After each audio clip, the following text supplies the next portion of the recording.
All right, everyone. Welcome back to the Golf Unfiltered podcast. I'm your host, Adam Fonseca from golfunfiltered.com. Joining me is my co-host today, Dan Hauser, also from Golf Unfiltered. Dan, how you doing today? I'm good. How's it going? Not too bad. I think congratulations are in order for you. Your Florida Panthers are in the finals, the Stanley Cup finals. First time since a long time, right? 96. I was a month shy of my 9th birthday the last time I watched the Florida Panthers play a Stanley Cup final game. So it's going to be basically a whole new experience for me. I was talking to a friend yesterday who's another big hockey guy, and I was like, I didn't even remember when the Panthers were an expansion team. So it's been that long. So just to put this into perspective, the Panthers now play in Broward County. For those who don't know Florida very well, that's essentially where Fort Lauderdale is. They're basically in western Fort Lauderdale, in their own arena out there. The last time the Panthers played in the Stanley Cup final, they were still playing in Miami in an arena they shared with the Miami Heat at the time. Oh, interesting. So, yeah. Wow. Yeah. We're long past, obviously, since then, the Panthers and Heat now have their own arenas in completely separate counties in South Florida. So it's been so long that the two teams were still sharing an arena down in Miami, and not a very good part of Miami there, I'll tell you that much, from going to those games when I was a kid.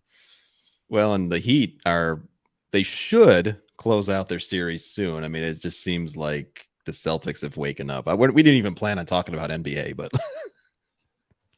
I mean, if anything, I'm sure the league's probably happy about this because they probably didn't want to go dark for 10 straight days had both series ended in a sweep. So they'll get a game 6 out of it. It'll be in Miami. We'll see. Hopefully it happens then. We know one person that won't be there is Brooks because there's no missed cuts and LIV, so he can't be at that one like the other few he's been at. He'll be playing on Saturday. So and that guy's been on a bender. I mean, he's been seen obviously after winning his 5th major over at the PGA Championship at Oak Hill, he just beelined over to the Panthers games 2 in a row, right? He was there. Yeah, so basically Sunday night, when he's done with all his obligations as being the PGA champ, he essentially hops on the jet, flies back home to Jupiter. Monday night, he's down in Sunrise at the Panthers game. Tuesday night, he's in Miami, courtside at the Heat game. Wednesday night, he's back at the Panthers to watch them finish it off in that same suite that he was in on Monday night. And then I guess, I don't know his travel schedule. I'm assuming as soon as that game ended on Wednesday night, he hopped on the jet and went to DC because he had to play in a Pro-Am on Thursday. So, yeah, I don't know how much he's slept in the last week or so, but he's been enjoying life, that's for sure. To say the least. And obviously a lot of jokes have been flying around on social media. I mean, those are eyeballs of a man who's seen some things in one way or another. Yeah. And we'll leave any assumptions of what may be happening, but I think we all pretty much know what happened with good old Brooksy. So his win at the PGA Championship, obviously it's a return to form for him. It's his 3rd Wanamaker Trophy, which puts him in some rare company along with Jack and Tiger, and I think that's it. He obviously is the first LIV golfer to have won a major. So, we're big perspective guys, Dan, you and me. So what does this mean for LIV Golf, this victory? Until they get on a network where their playoffs aren't being cut off to go to reruns of One Tree Hill and random other infomercials, nothing in the short term. And for those of you who may not be familiar, that's a thing that really happened in the last LIV event that Dustin Johnson won in a playoff. Most people, the overwhelming majority of people who even got it in the first place on their CW affiliates, we've talked many times on the show how your local affiliate doesn't even get to carry LIV events, period. Nope. But even for the ones that did, LIV or the CW is only under contractual obligation to carry the event. I wanted to say till 6:30. It went into a playoff because there was also a rain delay earlier in the day. And most people, instead of seeing the playoffs, saw reruns of CW shows, infomercials, you name it, whatever they happen to put on there. So I think until that changes, it's Brooks's win isn't going to change much. And he basically said so much himself after he won it. They asked, have you talked to Greg yet? What do you think this is going to mean for LIV? And he basically said, I talked to my wife because that's the only person I care about talking to right now. And I play for me and for myself. And this is all I care about is that what this means for me. So if the guy's not even willing to hype LIV up, then why is anyone going to now go tune into LIV? Yeah, I mean that's a really good observation because I mean Brooks has always been a guy that has just kind of marched to his own beat. You know, he's always been that type of player. He's always kind of had this, at least from my perspective, like this laissez-faire, opinion of professional golf in general. Him being someone who wanted to actually play professional baseball, if I remember correctly, and he even went so far in many years ago, as saying, you know what, golf was kind of the second option. So I guess it shouldn't be any surprise that when he does achieve what he achieves, he's really just kind of focusing on himself. I mean, that makes sense to And me. yeah, and let's not forget too that even when he was on the PGA Tour, he didn't care about weekly tour events when he was on the Mm-mm. tour. So obviously, he still doesn't care about them now on Live. He cares about 4 tournaments a year. I guess 5 if it's a Ryder Cup year and he makes the Ryder Cup, which that's going to be interesting because I'm pretty sure he basically qualified on points just from Hmm. the last 2 majors now and is going to end up earning an automatic spot on this Ryder Cup team unless the PGA of America or Zach Johnson tries to find some way to finagle him out of it. So that's a Right. whole other story for another day entirely. But yeah, basically he cares about 4 tournaments a year. He cared about those 4 tournaments when he was playing on the PGA Tour. He still only cares about those 4 tournaments on Live. So, like I said, the guy that won it doesn't even care about weekly Live events. So if you're not already someone who's already watching Live events, I can't see that. I can tell you that I'm not. We're recording this on a Friday, the day that the Live event starts. I'm not going to get off with you right now and flip that on. No.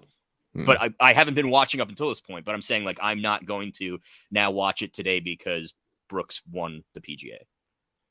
Yeah, and I think the way that a lot of coverage is being structured these days, we like to harp on regular season events not being covered all that well.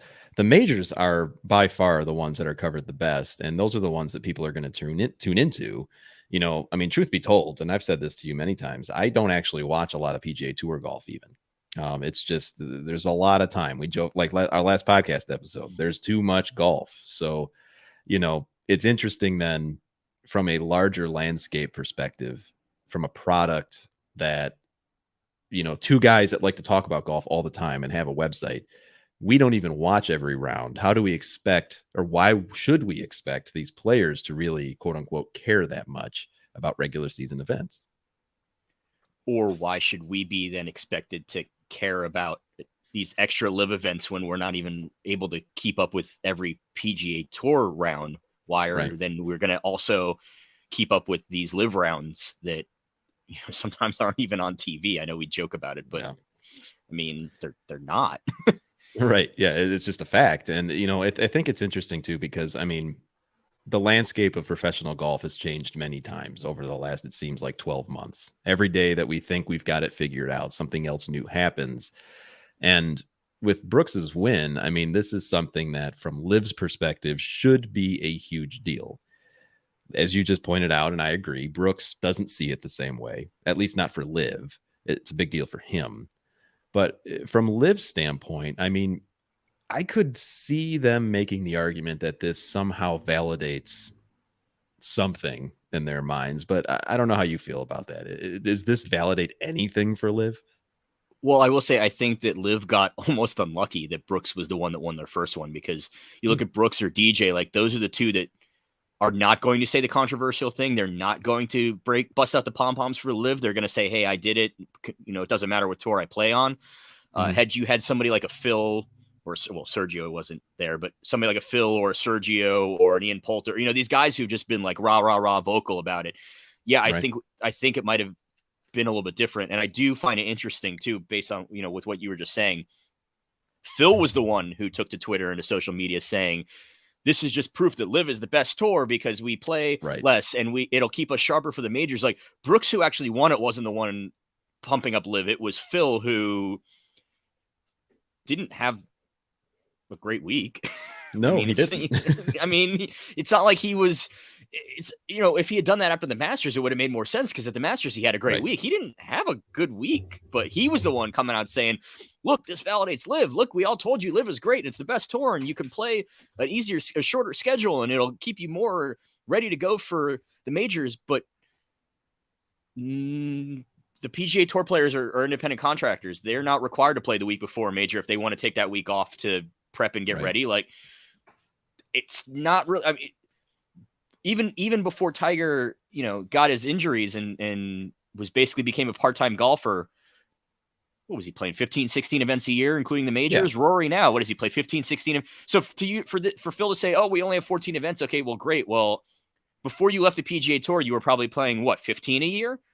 Right. You weren't really. It's not like you were one of these guys out here playing 30 weeks a year. Like, you weren't. So your schedule is really not that different, except now you're No. contractually obligated to play all 14 events. There you could pick the 14 or 15 events you wanted to play and balance out a schedule a little bit more. Now you're contractually obligated to play them.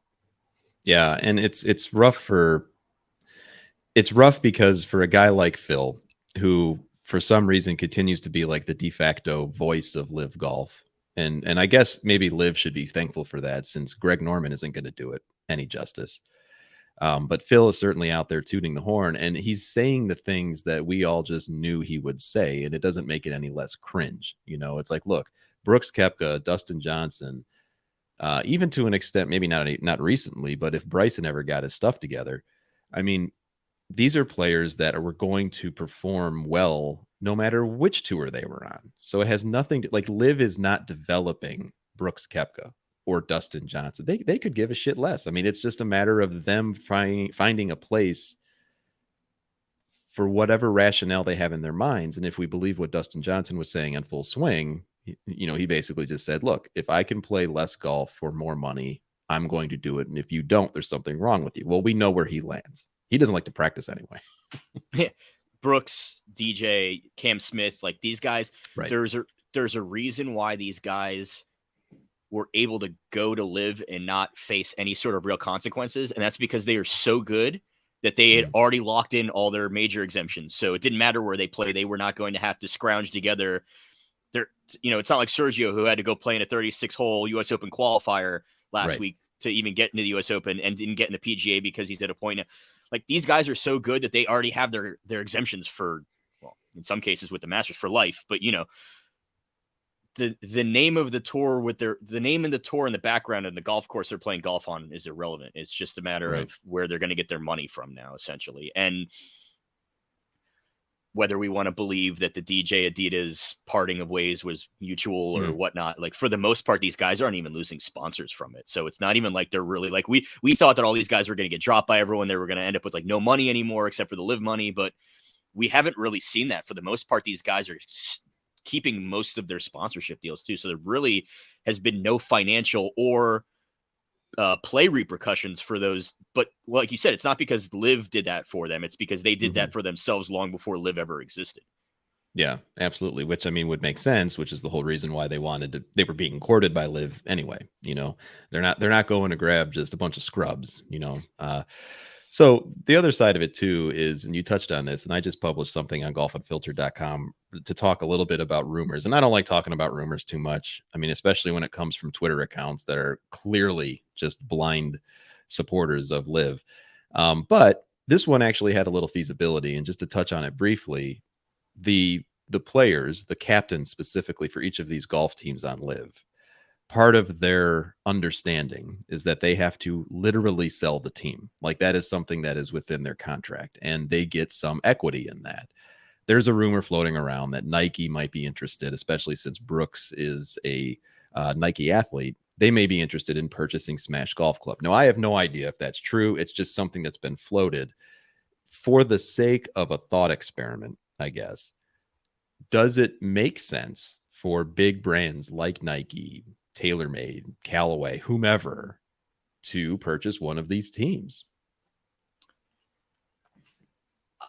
That's tough. So I'll say this. If Nike does it, that's going to open the floodgates, because Adidas is going to feel like they're then going to have to buy one to keep up with the Joneses. And then when Nike and Adidas both own one, all these other large OEMs or large apparel companies are going to have to say to themselves, well, if we don't, we're going to get left behind. And then they're going to then have to start at least considering it, whether they do it or not. So, yeah, I think it's going to be an interesting social experiment, I guess you could say. Right. Because I think if Nike does it and they're the first ones to do it, everyone is going to have to follow suit, just from the standpoint, if they don't, they're going to be left behind in the golf world.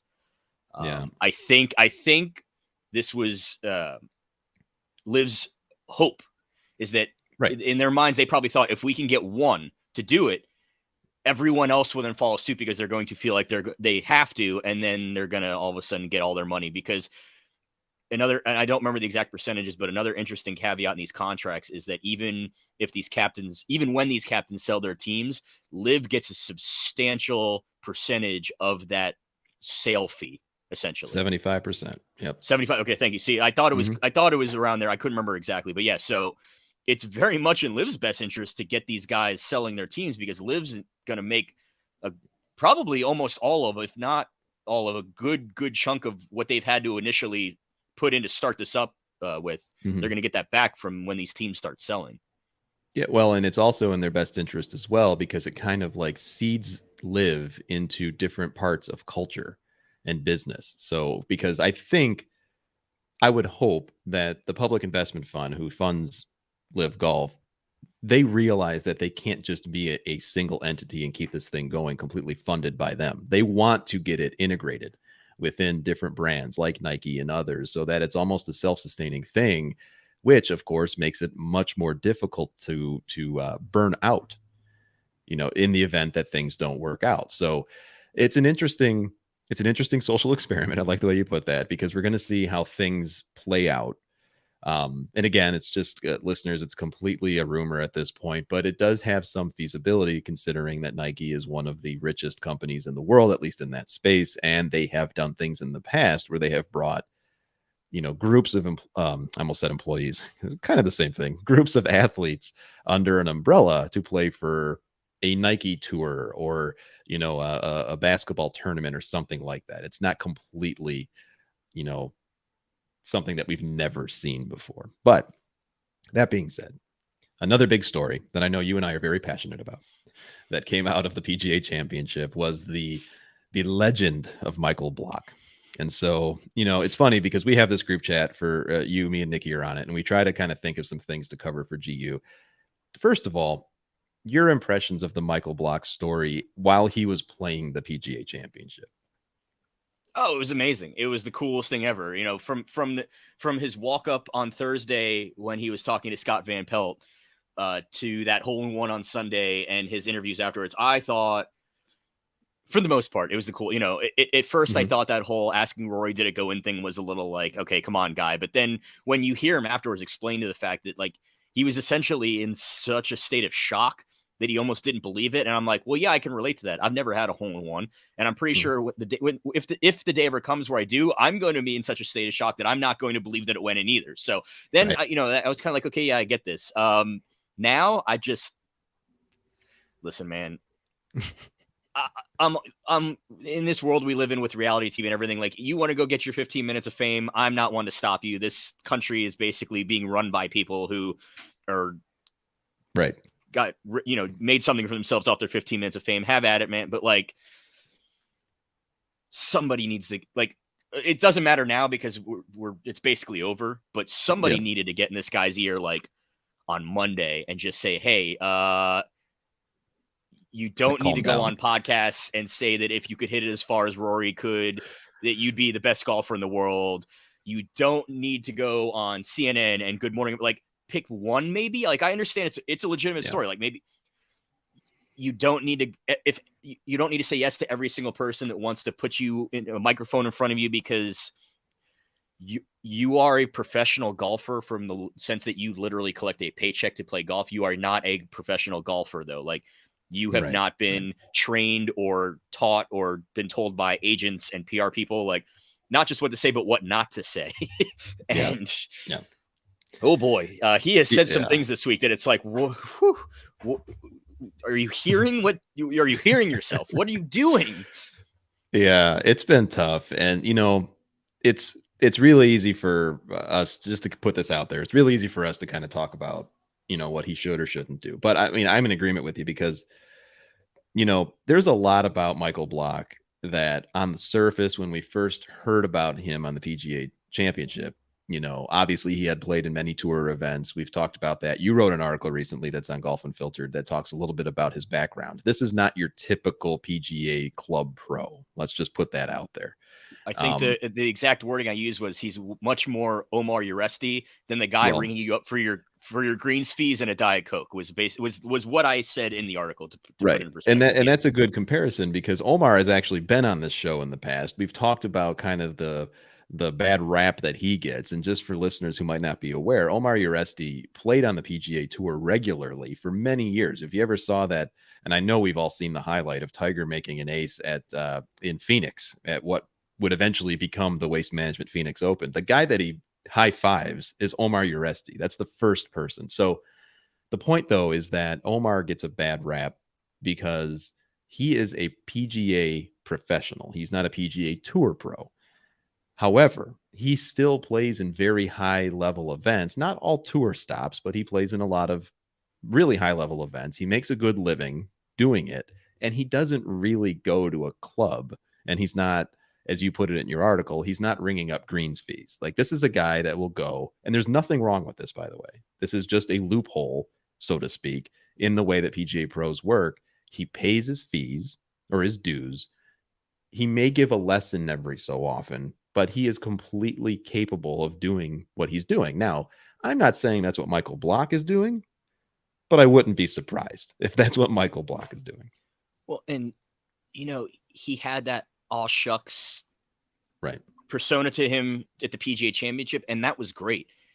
And honestly, like, he could have just kept that going for a few more days, gone all shucks, even in his interviews and stuff, and just kind of kept that all shucks personality going into Thursday at the Charles Schwab Challenge. And then on Thursday, when he goes out and shoots an 81, everyone's going to be like, yeah, I mean, well, what did you expect this guy to do? He shoots an 81. Okay.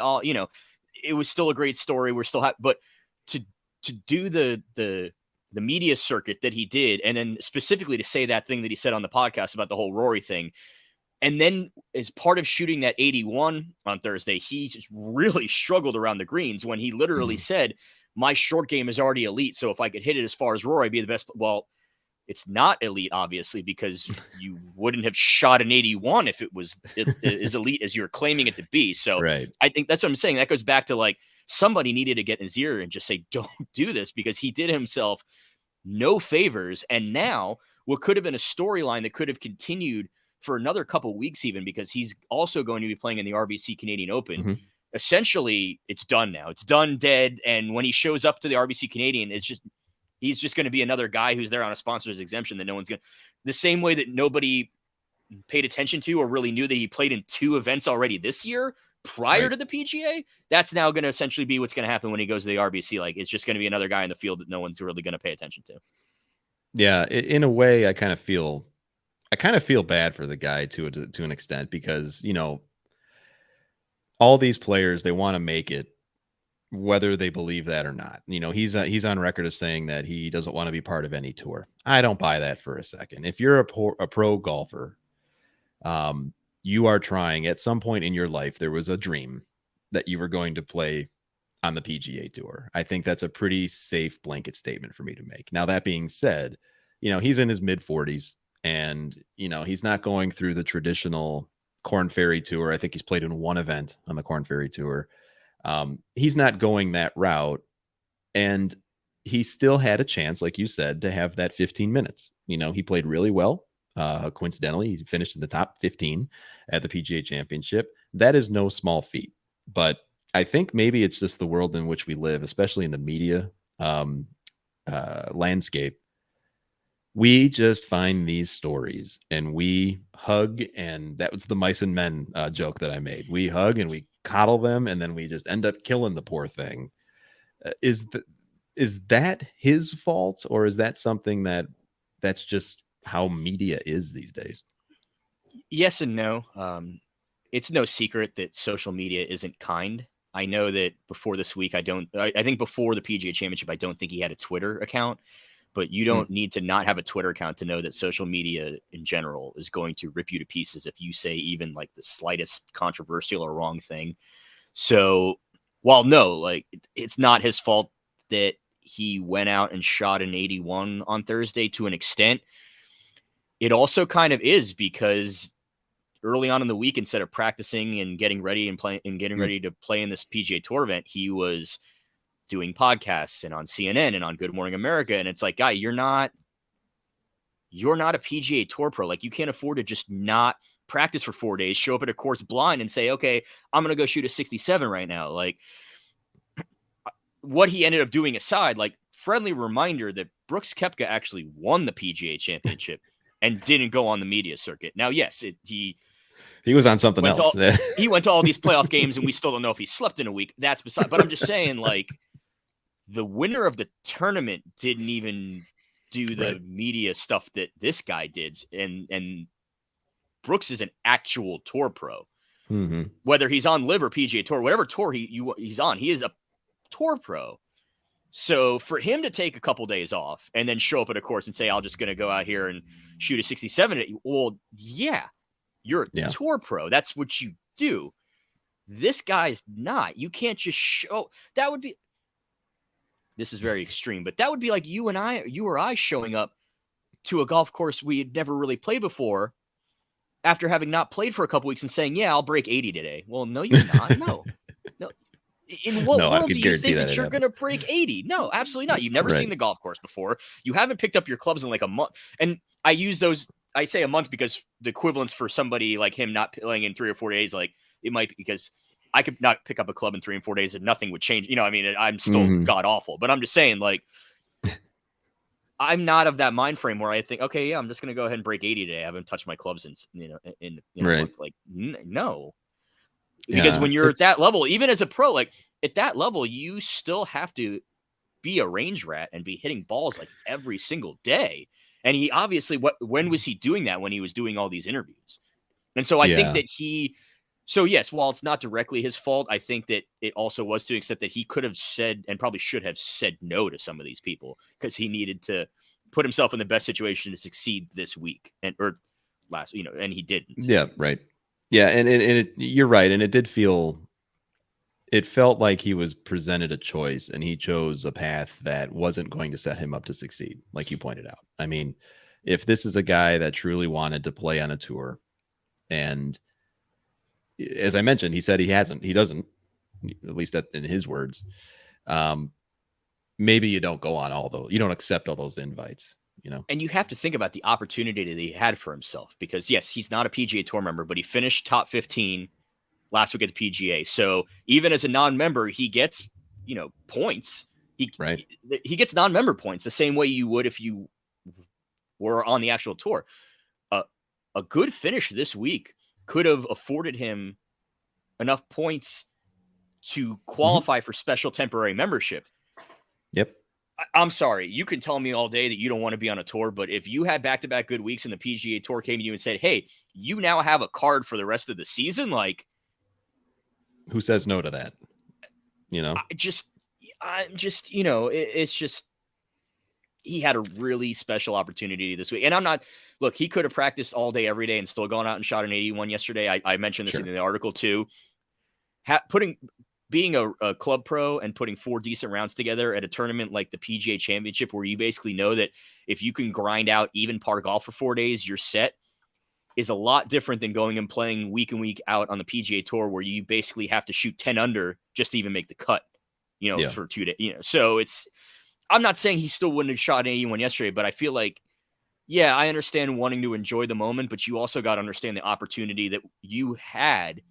And he talked about last week, I'm doing this for all the 20,000 PGA professionals out there. Okay, well, I bet you most of those 20,000, had they given that the opportunity you had this week to play in a tour event, probably would have done more practicing and less talking.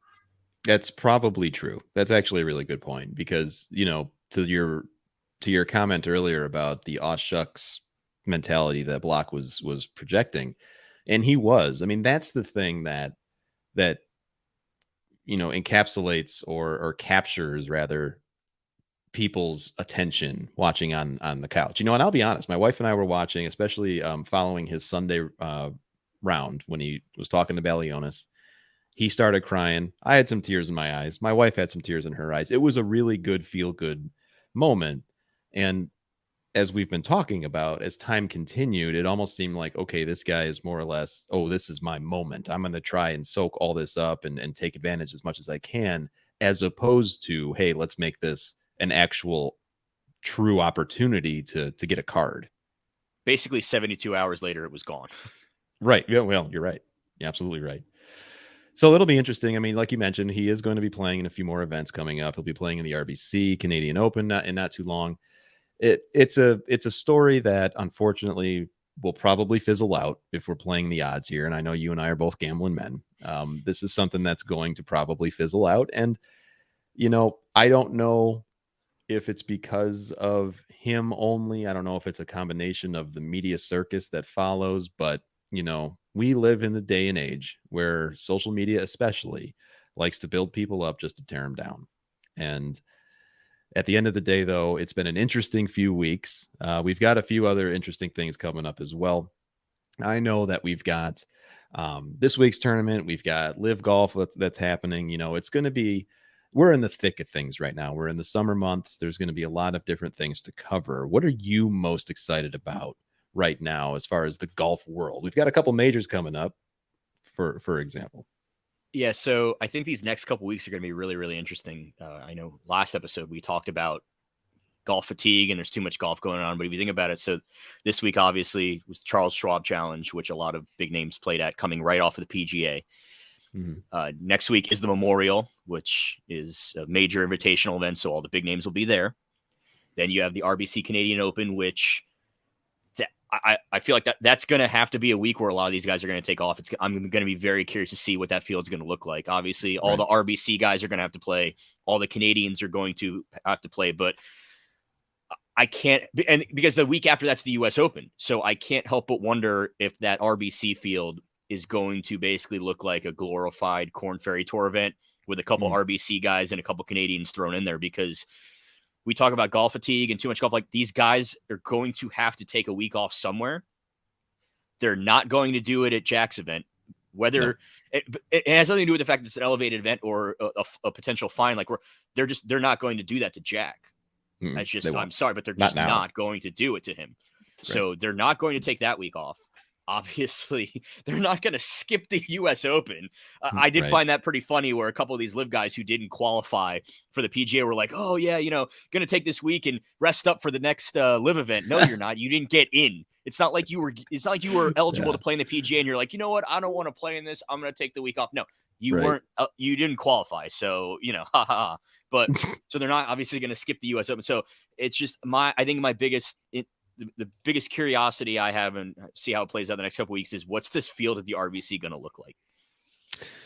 That'll be interesting. And maybe that presents another opportunity for our friend Michael Block. Who knows? If it's a weaker field, maybe he moves up. You never know in this crazy sport. But yeah, I mean, I'm on board with the next couple majors. I mean, obviously we're not going to have Tiger probably for the rest of the year. He's officially withdrawn from the US Open. I believe the same will be true for the British Open.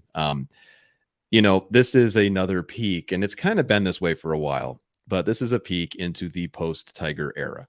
And this is the way it's going to be. We're going to have this somewhat of a chaotic relationship between LIV Golf and PGA Tour. I mean, that seems to be settling down a little bit. People are leaving lawsuits. There's only like one person. I think it's Bryson is the only one still on that, or unless he may have backed out already. I think he backed out right before the PGA started. So I don't think there's anyone left anymore now.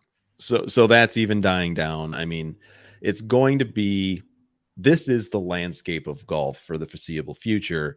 And we're all just going to have to be, observers at this point. We can comment on it. We can see how things play out.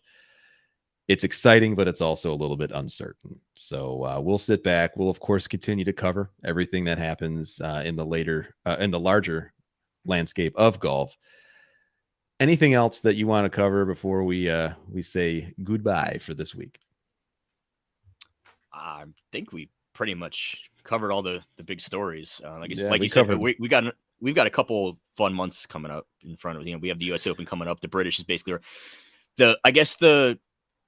as much as we talk about golf fatigue and how there's too much golf, the one good thing about this truncated schedule that the PGA Tour did is once the summer ramps up, that basically every week we're going to have a big tournament now, because, in order for them to finish before football season starts, there's no real breaks now, which is going to be fun. It's going to be great to cover. It's going to be great to talk about. There's always going to be something going on.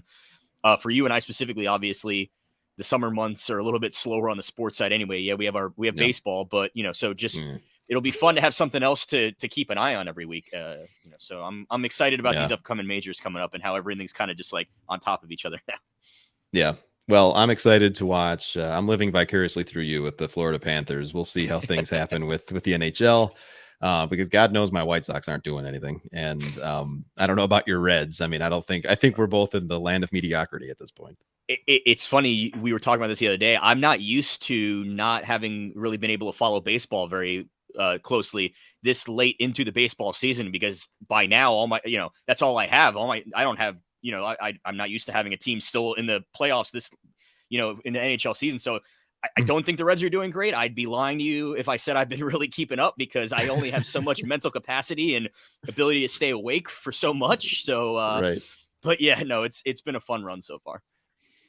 Well, that's Dan Hauser. You can find him over at golfunfiltered.com, including his most recent piece, talking a little bit about Michael Block that we just talked about today. I'm Adam Fonseca. You can see a couple of things I have up there as well. And then, of course, our third partner, Nikki Dunnigan, she's got some pieces up there as well. And we will welcome her back on the show very, very soon. Dan, you have a good rest of your weekend. All right. Happy Memorial Day to you.